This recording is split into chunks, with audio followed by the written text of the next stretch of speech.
వాళ్ళకి క్యాష్ ఏదో కొంచెం సెటిల్ చేస్తున్నారని కూడా ఎన్నోసార్లు అభియోగాలు ఉన్నాయి. మరి ఇప్పుడు ఇలాగే మనం ఈ నెలకి 2,000 చొప్పున లెక్క పెట్టుకుంటే మరి సంవత్సరానికి ఒక 25,000 కోట్ల కుంభకోణం అనుకోవాలా, లేక పోనీ తక్కువలో తక్కువ వేసుకుని సంవత్సరపక్షంగా 10,000 కోట్లే అనుకున్నా 4 సంవత్సరాలకు వేసుకున్న ఒక 40,000 కోట్ల కుంభకోణం. సరే, ఇందులో పెట్టుబడి ఒక కిలోకి 10 రూపాయల చొప్పున తీసేసిన, వేరే ఖర్చులు ఇంకో 10 తీసేసిన, మరి కనీసం ఎన్నో వేల కోట్లు లబ్ధి. మరి ఇది ఎవరికి దక్కింది? సివిల్ సప్లైస్ అమాత్యులక? నిత్యం నీతులు వల్లించే గత సివిల్ సప్లైస్ అమాత్యులక, లేక ప్రధాన అమాత్యుడిక అంటే ముఖ్యమంత్రి? ఇది కూడా మనోహర్ గారు చాలా లోతుగా విచారణ చేయించి మరి అవసరమైతే ఆ సంబంధిత మంత్రులపై కూడా, గత మంత్రులపై కూడా విచారణ చేయించాలని చెప్పి మరి ప్రజల తరపున నేను మనోహర్ గారిని డిమాండ్ చేస్తున్నా. అలాగే కొంత అమౌంట్ కూడా మరి సివిల్ సప్లైస్ కార్పొరేషన్ 36,000 కోట్ల అప్పులున్నా సరే, మరి ఏదో తంటాలు పడి సగం అమౌంట్ రిలీజ్ చేశారు. ఇంకొక 600 కోట్లు కూడా త్వరలో రిలీజ్ చేస్తామని చెప్పి మాటిచ్చారు. దొంగలను పట్టుకున్నందుకు, అలాగే రైతులకి కాస్త ఆలస్యమైనప్పటికీ కూడా చొరవ తీసుకుని మేజర్ పేమెంట్ ఇచ్చి ఆ పేమెంట్ కూడా మరి ఒక టైం లైన్ పెట్టినందుకు, ఎందుకంటే వ్యక్తిగతంగా నేను ఆయన కలిసి మా జిల్లాలోనే మేజర్ పేమెంట్స్ ఉన్నాయి, ఆయన అభ్యర్థించడం జరిగింది. ఇవాళ లాస్ట్ వీక్ కొంత రిలీజ్ చేశారు. ఇవాళ బ్యాలెన్స్ పేమెంట్కి కూడా అష్యూరెన్స్ ఇవ్వటం, మరి ఇలా దొంగలను పట్టుకుని ఈ పీడిఎస్ సిస్టంలో లబ్ధిదారులకు అవసరమైతేనే మనం బియ్యం ఇవ్వటం, లేదంటే ఇంకా వేరే ఏదైనా వాళ్ళకి కావాల్సింది ఇవ్వటం, అంతే తప్ప ఇలా అక్రమంగా మరి 50 రూపాయల ప్రోడక్ట్ని మరి తక్కువ రేటుకి ఇచ్చేటప్పుడు ఇలాగా మంత్రులు, ఇతర సంబంధిత రైస్ మిల్లర్లు కావచ్చు, మరెవరైనా కావచ్చు, వాళ్ళ పేర్లు అనవసరం, మరి ఈ రకంగా పక్కదోవ పట్టడం అనేది చాలా దారుణం. బట్ దొరికినందుకు సంతోషం. చూద్దాం త్వరలో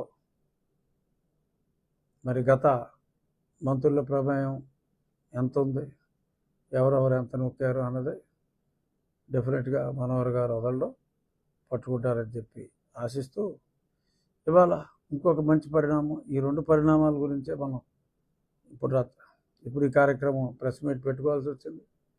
ఇంకొకటి ఏంటంటే మరి 15వ ప్రణాళిక సంఘం నిధులు పంచాయతీలకు ఒక 250 కోట్లు మరి ఎక్కడ, మరి గతంలో అలా ఇచ్చి ఇలా లాగేసేవారు. ఏదో కరెంటు బిల్లు అని ఇంకోటని, అలాగనే కరెంటు బిల్లు కట్టేవాడు అంటే అది లేదు. సో అలాగే ఉన్నాయి, ఆ బాకీలు అలాగే ఉన్నాయి, వీళ్ళు ఎత్తేసేవారు ఎప్పటికప్పుడు. మరి ఇప్పుడు అటువంటిది లేకుండా డైరెక్ట్గా పయ్యావుల కేశవ్ 250 కోట్లు ఆయన డైరెక్ట్గా పంచాయతీలకే ఆ నిధులు ఇవ్వటం, మరి ఊపిరి ఆగిపోయి ఉన్న కొర ఊపిరితో ఉన్న పంచాయతీలకు చిన్న అసలు ఏంటది, పంచాయతీలో చిన్న ఆ మందులు కొట్టాలన్నా, దోవలకు మందులు కొట్టాలన్నా అసలు దేనికి కూడా డబ్బులు లేక, సరే మొన్న ఏదో దోమల మందు ఏదో కొంచెం లెక్క కొట్టండిరా అంటే ఆ ఎండిఓ గారితో మాట్లాడితే మరి ట్రై చేసాం ఒక చోట, ఆ మిషన్లు ఏమి పనిచేయట్లేదండి, ఆ మిషన్లు ఎలా బాగు చేయాలో తెలియట్లేదండి పరిస్థితికి వచ్చింది. అంటే ఈ గత 2-3 సంవత్సరాలుగా ఎక్కడ దోవల మందు కూడా కొట్ల. మరి జబ్బులు వస్తున్నాయంటే ఊరికే వస్తాయా జబ్బులు? మరి ఆ పంచాయతీల వ్యవస్థనే మొత్తం నిర్వీర్యం చేసి పడేశారు. మరి ఈ సమయంలో ఎంతో కొంత స్వాంతన పంచాయతీలకు వస్తుంది. మరి అలాగే గత బకాయిలు డైవర్ట్ చేసిన వాటిని ఎంతో కొంత వీలైతే తిరిగి పంచాయతీలకి కాస్త స్వాంతన చేకూర్చే విధంగా మరి ఇంకేమన్నా అమౌంట్లు వస్తాయి, చాలా బాగుంటుంది. మరి అక్కడ కూడా దుర్వినియోగం అవ్వకుండా కూడా చూసుకోవాల్సిన బాధ్యత ఉంది.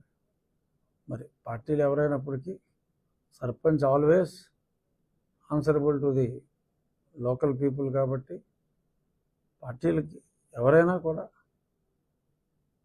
పార్టీలకు అతీతంగానే పంచాయతీ సర్పంచులు బేసికల్గా సేవ చేస్తారు.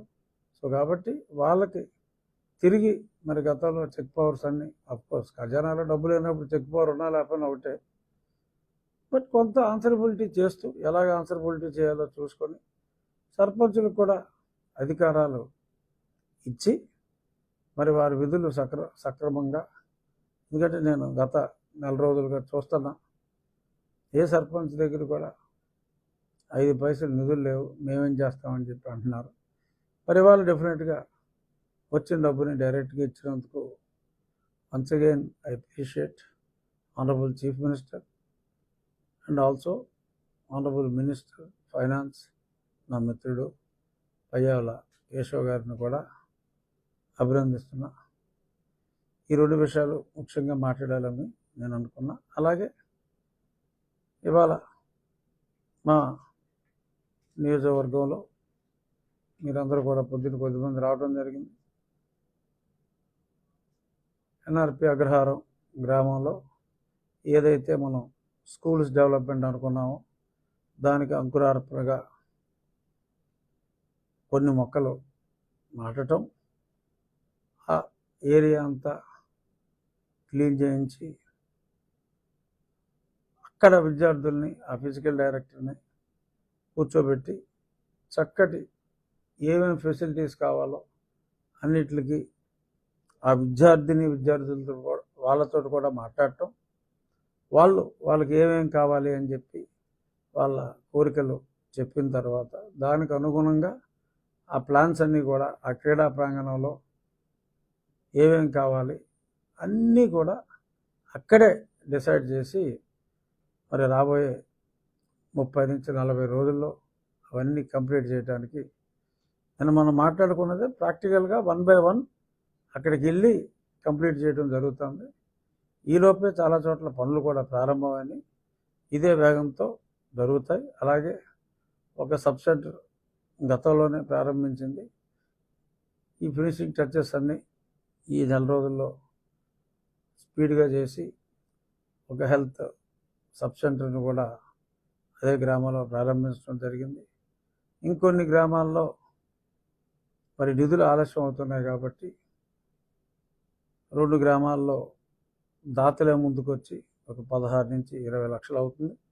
బట్ దాతలే ముందుకొచ్చి వాళ్ళే కట్టి వాళ్ళ తండ్రి గారి పేరు మీద తల్లి గారి పేరు మీద ప్రభుత్వానికి హ్యాండ్ ఓవర్ చేయడానికి కూడా, గతంలో స్థలం కూడా వాళ్ళే ఇచ్చారు, చేయడానికి కూడా ముందుకు వస్తున్నారు. సో ప్రభుత్వం తమ వంతు సహాయం శక్తివంచన లేకుండా చేస్తుంది మా ప్రభుత్వం. అలాగే ప్రజలు కూడా స్థితిమంతులైన వాళ్ళు, ఆ ఊర్లో ఉన్న వాళ్ళు కూడా చక్కగా సహకరిస్తూ ముందుకు వస్తున్నారు. ఆ విషయంలో దాతలకి మరొకసారి థ్యాంక్స్ చెప్తూ సహకరిస్తున్న జిల్లా యంత్రాంగానికి కూడా, మా కలెక్టర్ గారికి, జాయింట్ కలెక్టర్కి అందరికీ కూడా నా కృతజ్ఞతలు తెలియజేస్తూ, ఏదైతే డ్రైన్ల కార్యక్రమం మేము తలపెట్టామో 20 రోజుల క్రితం, అది ప్రారంభించిన తర్వాత కొన్ని డ్రైన్లకు కలెక్టర్ గారే ముందుకొచ్చి ప్రభుత్వంతో మాట్లాడి